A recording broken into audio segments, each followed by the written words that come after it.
Okay, so what we are going to do is आपण काही properties शिकणार union of a set intersection and इसके and properties के बाद we will solve examples because on that examples I am going to give homework today.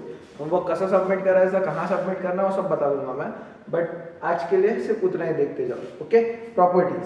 First properties of union of a set. Union मतलब सबको साथ में लाना. First property is A union B is equals to B union A. That means it is called commutative property. Commutative property क्या म्हणते हैं? एक नाम सुना होगा, बराबर है, ये सुना होगा अपन ने कभी ना कहीं मैथ्स में कभी ना कभी सुना होगा. कितने भी गए रहे नींद में रहे अपन क्लास में तो भी ये नाम कहीं ना कहीं सुना होगा. A union B is equals to B union A. Second, associative property. Associative property काय म्हणते? Associative, as name suggest, associate करतो आपण. तर काय करतो? A union B union C is equals to A union B union C. मतलब अगर मैंने इन दोनों का यूनियन निकाल के इसके साथ यूनियन किया, that will be same as इसका यूनियन इन दोनों के यूनियन के साथ मैच किया. तो example we will see everything in examples, पण आता सध्या फक्त प्रॉपर्टीज बघत जा. ठीक आहे, याला काय म्हणतो आपण? associative property. Now third is identity property. A union phi. दिमाग तुम भी लगा सकते हो, बेसिक दिमाग लगा सकते हो. A union phi, कोई भी सेट का यूनियन विद एम्प्टी सेट और क्या ही रह सकता है. थोड़ा 2 मिनट सोच के देखो.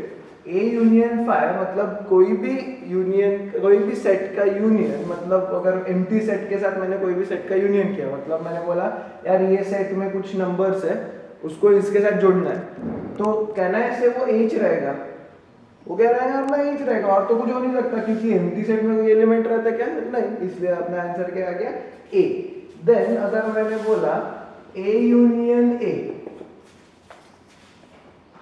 अगर कोई भी सेट का union with the same set किया मैंने, तो वो क्या रहेगा? वेरी गुड, वो क्या रहेगा? वो भी एच रहेगा तुम्हारा. एकदम सिंपल ना. Fifth property A union A dash. अगर कोई भी सेट का मैंने यूनियन उसके ही कॉम्प्लीमेंट सेट के साथ किया, जैसे अपन ने अभी कॉम्प्लीमेंट पढ़ा. कॉम्प्लीमेंट क्या बोलता है कि यार अगर मैंने ए कॉम्प्लीमेंट निकाला तो मेरे को ए के छोड़ के सारे यूनिवर्सल सेट में से लेने पड़ेंगे. Excuse me. ओके, अगर मेरे को सारे यूनिवर्सल सेट में से लेने पड़ेंगे तो मैं क्या करूंगा? ए यूनियन ए डैश या ए कॉम्प्लीमेंट मुझे क्या देने वाला? पूरा का पूरा यूनिवर्सल सेट. मतलब जितने भी यूनिवर्सल सेट में थे वो सब इसमें आ जाएंगे उनके यूनियन में. ओके, सो अगर मैंने बोला कि ए यूनियन ए डैश या कोई भी सेट उसके यूनियन कॉम्प्लीमेंट के साथ ही किया गया तो I get a universal set. Okay, second है आपला इंटरसेक्शन ऑफ सेट. कॉमन निकालना. ओके, कॉमन निकालना, उसके properties. First property, if I say commutative है कि नहीं, तो A intersection B is equals to B intersection A. ये सही है क्या? सही रहेगा, क्योंकि अगर मैंने A और B में से जो कॉमन निकाला वही मैं B और A में से कॉमन निकालूंगा. एकदम सिंपल, तो वो कम्यूटेटिव हुआ. एसोसिएटिव देखते हैं. अगर मैंने A intersection B intersection C किया तो I gate A intersection B intersection C. इसका मीनिंग क्या है कि अगर मैंने इन दोनों के कॉमन में से इसको कॉमन निकाला, सबको वैसे कॉमन निकाला, तो आई कैन राइट इन दोनों के कॉमन निकालने में से जो कॉमन रहने वाला है that will be same. This is called associative. अब चलो थर्ड वाला देखते हैं, इंपॉर्टेंट. A intersection phi. अब ये सोचने वाला है ए इंटरसेक्शन फाई म्हणजे काय असणार आहे? कोई भी एलिमेंट या कोई भी सेट में से फाई में से कॉमन निकालना है, तो उन दोनों में कुछ कॉमन रहता क्या? कॉमन रहता क्या? कुछ भी कॉमन नहीं रहता, क्योंकि इसमें कुछ है ही नहीं, तो उसमें कुछ कॉमन निकलेगा ही नहीं. म्हणून याचा पण आंसर काय येणार आहे? फाई येणार आहे. ओके, ना second is A intersection A. A और ए में से क्या कॉमन निकलेगा? ए और ए में से क्या कॉमन निकलेगा, पूरा का पूरा एच निकलेगा, म्हणजे सेमच एच राहणार आहे, अजून तर काही नाही राहणार आहे, ए आणि ए मधून एच कॉमन निघणार आहे.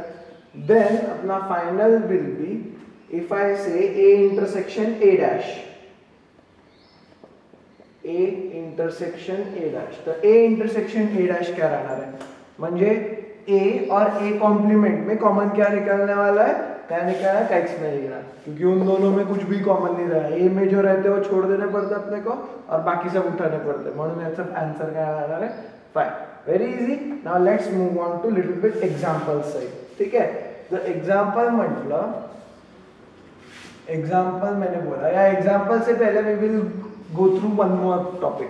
एग्जांपल फिर पूरे साथ में ले लेंगे. ठीक है, एग्जांपल म्हटलं मी तर एग्जांपल थोड़ा वेळ घेऊ, क्योंकि और एक टॉपिक है ना, very very important topic is called D Morgan's law. Very very important. De Morgan's law आपको एक दो कम से कम 4 चैप्टर में आने वाला है. ठीक है, De Morgan's law will be कम से कम 4 चैप्टर, अलग अलग 4 चैप्टर्स में. So we will keep it in mind. De Morgan's law काय करतो, खूप सोपी है. ए यूनियन, पहला ए यूनियन बी का होल डैश, मतलब ए यूनियन बी का होल कॉम्प्लीमेंट, उसको क्या करना, इंडिविजुअल कॉम्प्लीमेंट कर देना, ए डैश और बी डैश, और बीच का साइन यूनियन का क्या कर देना, इंटरसेक्शन. Easy to remember. अगर मैंने बोला A union B whole dash, तो उसको इंडिविजुअल डैश कर देना एंड बीच का साइन क्या कर देना, उल्टा. सिमिलरली अगर मैंने बोला A intersection B whole dash, तो इंडिविजुअल डैश कर देना और उल्टा इंटरसेक्शन का क्या हो जाएगा, union. These are the two very very very important De Morgan's law. ये पॉज करके वीडियो लिख लेना ध्यान से, because they are very important और वो कम से कम 3-4 चैप्टर में आने वाले. क्या है, A union B whole dash is equals to A dash intersection B dash, मतलब साइन उल्टे करते जाना और इंडिविजुअल डैश देना, and A intersection B dash is equals to A dash union B dash. Clear? यहाँ तक सबको क्लियर हुआ बेसिक क्या कर रहे हैं अपन. ना when we move on to De Morgan's law, there is one more thing called difference of a set. उसको अपन बोलते हैं difference of a set. Difference of a set, उसमें दो आते हैं, a माइनस बी एंड दूसरा आता है b minus A. One and the same thing. We will study a minus B. खूब इजी है, जस्ट तुमको थोड़ा सा ध्यान देना पड़ता क्योंकि और एक दो टॉपिक में आता है. Okay, so a minus B, इसका मतलब a है पर b नहीं है. इसको याद ही ऐसे रखना, a है पर b नहीं है.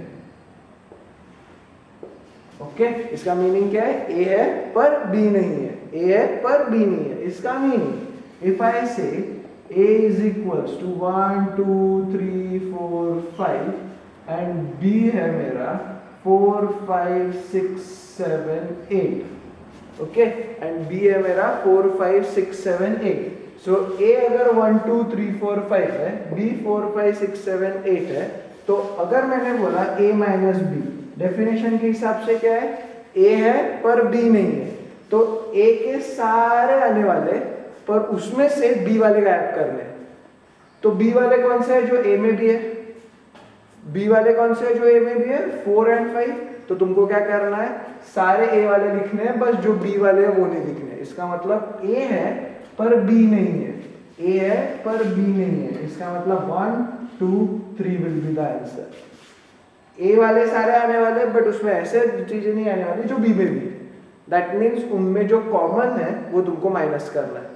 ठीक है, अब इसमें से ही अगर मैंने बोला तुमको b माइनस ए, तो इसका मीनिंग रहता है b है पर a नहीं है, और उसको लिखा ऐसे जाता है. यहाँ पे कैसे लिखते हैं अपन, a माइनस बी, a है पर b नहीं है, a intersection b dash, a intersection b dash. इधर क्या लिखते हैं, b माइनस ए में b है पर a नहीं है.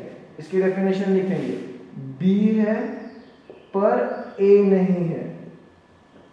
तो अब मुझे बताओ कि b माइनस ए, अगर यही एग्जांपल दिया मैंने, तो b माइनस ए में क्या आने वाला, b के सारे आने वाले, पर कौन से नहीं आने वाले, जो a में है.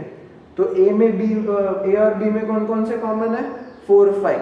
तो b minus A will be b minus a will be 6, 7, 8. I will repeat this concept. थोड़ा शांत डोक्याने ऐकाल. a minus b. a है पर b नहीं है. a है पर b नहीं है. अब a है पर b नहीं है, इसका मीनिंग है कि a के सारे एलिमेंट्स उठाना, बट उसमें से जो b के साथ कॉमन है उसको माइनस कर देना. तो a के सारे उठाए अपन 1 2 3 4 5 तक गए, पर उसमें 4 और 5 b में भी थे, इसलिए मेरे को क्या करना पड़ा, उनको हटाना पड़ा. और a माइनस बी मतलब 1 2 3. ये सब डेफिनेशंस तुमको वैसे के वैसे लिखने. सिमिलरली b माइनस a बोला तो b के सारे लेना, पर उसमें से जो a में है, जो a और b के कॉमन है, वो गायब कर देना. तो इसका मीनिंग क्या है, 4 5 हटा दिया तो आंसर क्या आएगा तुम्हारा 6 7 8. 6 7 8.